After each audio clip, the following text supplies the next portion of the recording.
And without further ado, I bring my heart rate down and bring in Jerome Corsi. Dr. Corsi, I know that you're probably a little more level-headed than I am here today, but I got to tell you, to me, this is all the evidence that we needed. It confirms everything that we reported, and Obama and Clinton and everybody colluding here against President Trump is guilty of treason by my measurement.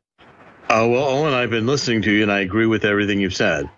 I think you're right on. And if you feel a little excited about it, I understand that, because we've had the lies for a long time. And what this Nunes memo did is it laid out facts that I know to be correct. I mean, we've written about them. We've documented it in InfoWars. This actually just follows the exact documentation that we've laid out, that the Department of Justice and the FBI lied to the FISA court, and omissions are a lie. And it's their responsibility to tell the truth. They did not tell the FISA court that the entire request to have electronic surveillance on Donald Trump was based on opposition research that had been paid by Hillary Clinton and the DNC, written by Christopher Steele, British intelligence, who admittedly hated Trump, and the FBI knew it. None of this information was disclosed to the FISA court. Without this information, the wiretapping or electronic surveillance would never have been approved. And it's clear that the electronic surveillance, based on this lie, continued not only during the election to rig the election for Hillary, but after the election, through the transition, to try to overturn a duly constituted election and a vote taken by the Electoral College. That's sedition and treason. And even into the Trump presidency, this electronic surveillance apparently continued, based on the 99-page memo that we have from the FISA court, which also rebukes the Department of Justice and the FBI from this. But all the reporting that we've done at InfoWars that Alex Jones has led has in fact now been confirmed by this Nunes memo. And the Nunes memo is, the Democrats don't understand, this is now out of the court of spin. This is not public relations. This is going to get solved by facts and lawyers, and Hillary and Obama and their little treasonous plot are going to be exposed and have to face justice, along with the FBI, the DOJ, and all their co-conspirators. So would you say that this is really just the beginning? Again, I completely agree with you, Owen. This is just the beginning. The Senate Judiciary Committee announced tonight it too is going to release its findings on the Fusion GPS dossier, lying dossier, on Christopher Steele and the FBI's use of this. We still have the Inspector General's report to come out with much more information about the text messages exchanged between Strozik and Page, in which apparently they really discussed a way to overturn the election with this insurance on the Fusion GPS and Russian narrative, which is entirely now a lie, and undermines Mueller's investigation. This is just the first shoe to drop, and to see how far behind the curve the Democrats are, I'm amazed to see Schiff and Nancy Pelosi begging for the release of the report that that Schiff has written in the House Intelligence Committee. I encourage them to release it, because lawyers will go through this. I'll go through it. The factual basis of what the Democrats say is not going to be there to sustain. They can't deny the Fusion GPS dossier was used. We want to see the exact representations made to the Fusion court, which are classified. Let's declassify those too. Nunes and the Republicans saw them, and I trust their report of them. Now, if the Democrats want to lie further, I would really advise Comey to stop tweeting and consult either his attorneys or his psychiatrist. Yeah, I can't believe what Comey is tweeting out as he's being exposed as being totally corrupt and inept. He's tweeting out like he's some sort of hero, these inspirational messages like, dude, Why don't you follow your own advice? But, you know, real quick, you mentioned the text messages with Stroke and Page. QAnon has alluded to perhaps assassination talk being in those messages, but we'll get to that in the next segment. First, though, let's stay with this. I do want to do that because I think we will. I promise you we will. But right. I want to get I want to take care of a few more things here before we do that. One, why do you think the Democrats like Booker and Swalwell and Schiff and Pelosi, why are they all rushing to the coverage of Obama and Clinton, who aren't even in politics anymore? They're not in government. They're not in the Democrat Party. Why are they all rushing to their defense? And again, this is an excellent question. On first of all, the Democrats today are in utter panic, total disarray, total panic.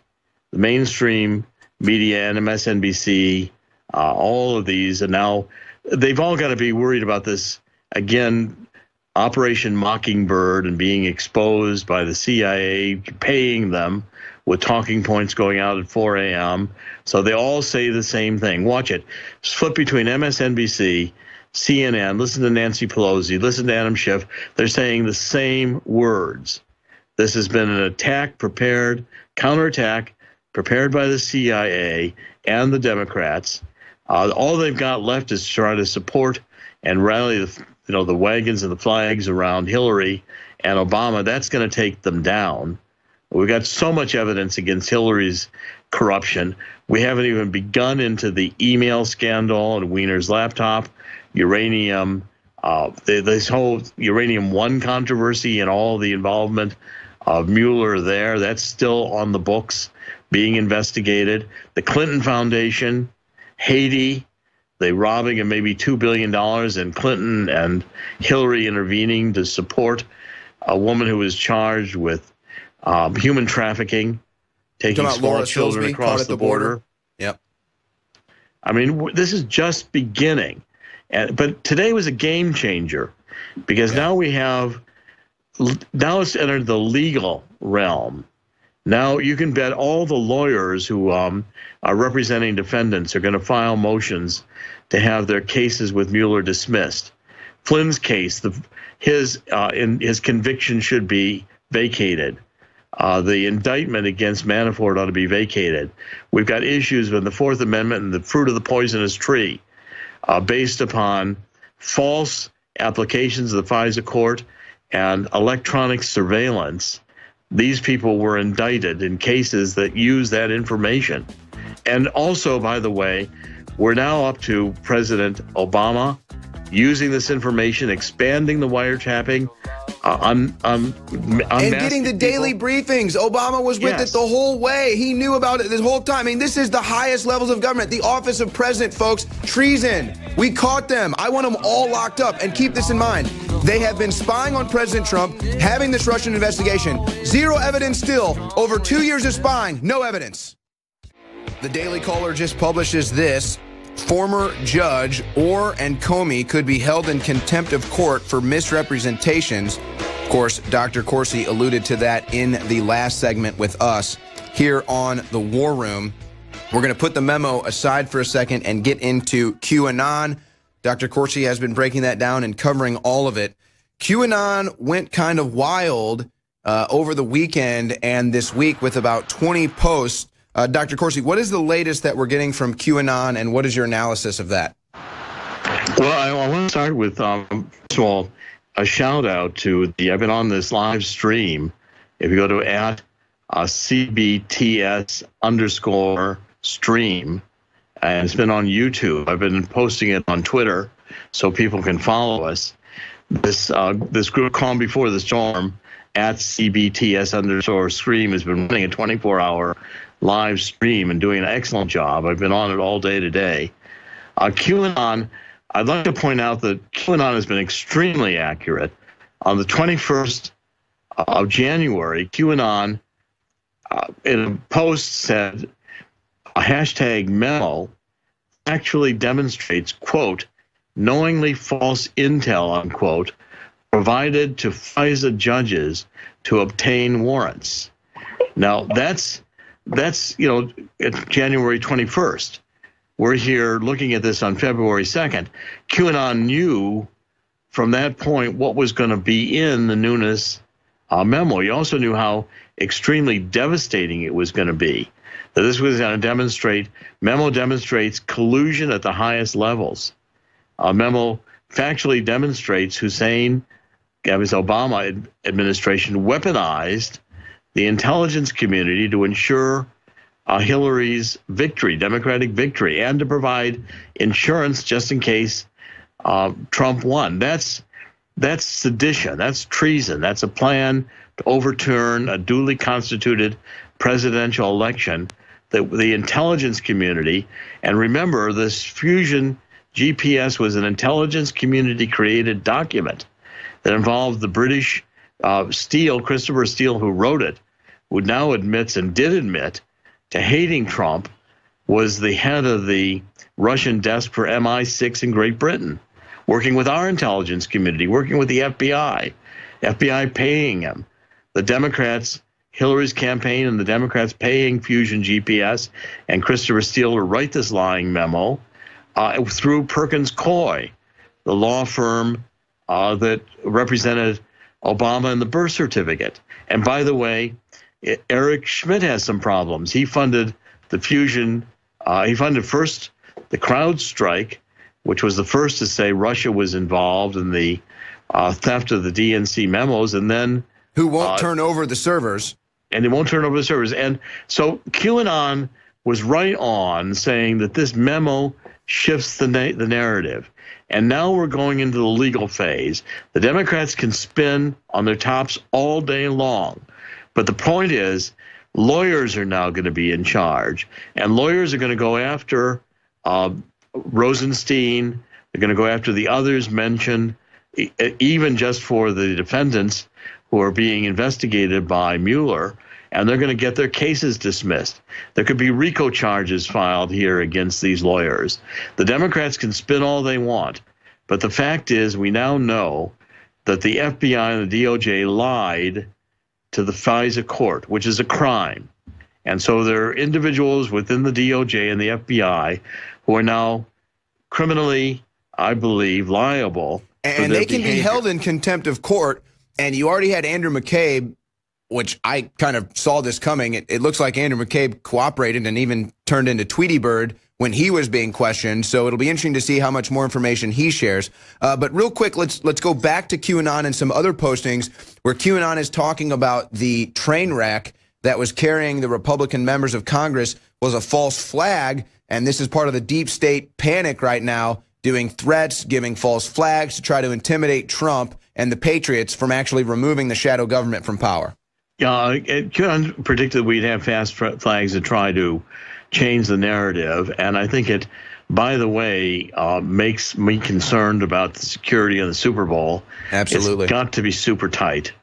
But the most recent of the QAnon posts have been saying essentially that warning us that this is, Freedom Day, which we just had this week.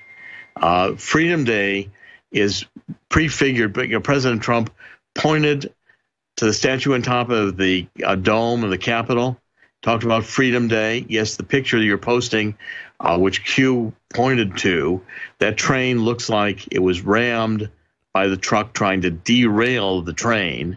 And I'm still maintaining that needs to be investigated as a false flag attack. The truck was not hit squarely by the train on the rail. Yeah, it hit the back end, and you only had one of the three guys in the truck die, which, again, why are three guys in the truck to begin with? None of it makes sense. None of it makes sense. And, what you're basically getting from QAnon is the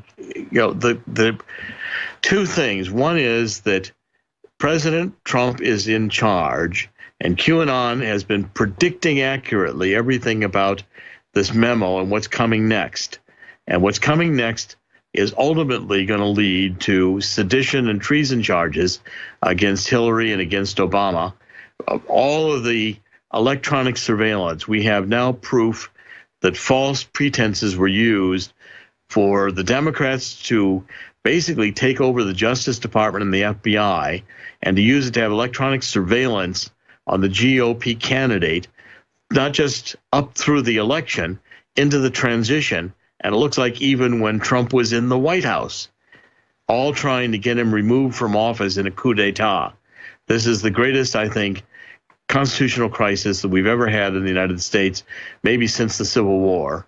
And this is really testing the democracy. The democracy is only going to be tested if these people are brought to justice. The Adam Schiff spin is not going to save the Democrats now because it's out of the MSNBC court. The lawyers are going to take over, and the lawyers are going to prove the case. No, I think you're absolutely right. If you want to talk about saving the democracy, yes, the democracy in the republic is at a nexus point right now, and the only way to save it is to arrest and indict Hillary Clinton, Barack Obama, and the likes for this treasonous act of trying to overthrow a duly elected president. First trying to stop him from winning, then illegally spying on him, then trying to overthrow him afterwards. And, you know, just real quick, we've got 1 minute left here, Dr. Corsi. Do you think, or will there ever be an investigation into the actual claims made in the Trump dossier, the fake dossier? Is anyone going to try to figure out who made that up, whose idea that was? Because to me, that's blatant libel. We already pretty well know Christopher Steele made it up, and I've gone. So it was his brainchild. Yes, and I want to put you show. Was he pictures. Drunk when he made it up? I mean, what is that? Oh, it was so bizarre. I mean, it's so pathetically juvenile. You showed pictures of Steve King and Louis Gohmert and others, including Jim Jordan. These are real heroes. And the other real heroes are the Anons on the 8chans, the Anons on the calm before the stream /underscore a stream. The Anons, like in the first American Revolution, and let's not forget too about these are the heroes. Yeah, and let's not forget too about the people in the FBI and the DOJ and the CIA that are actually good people that have been trying to expose this as well. Dr. Corsi, thank you for your great work at Infowars.com. We'll be right back.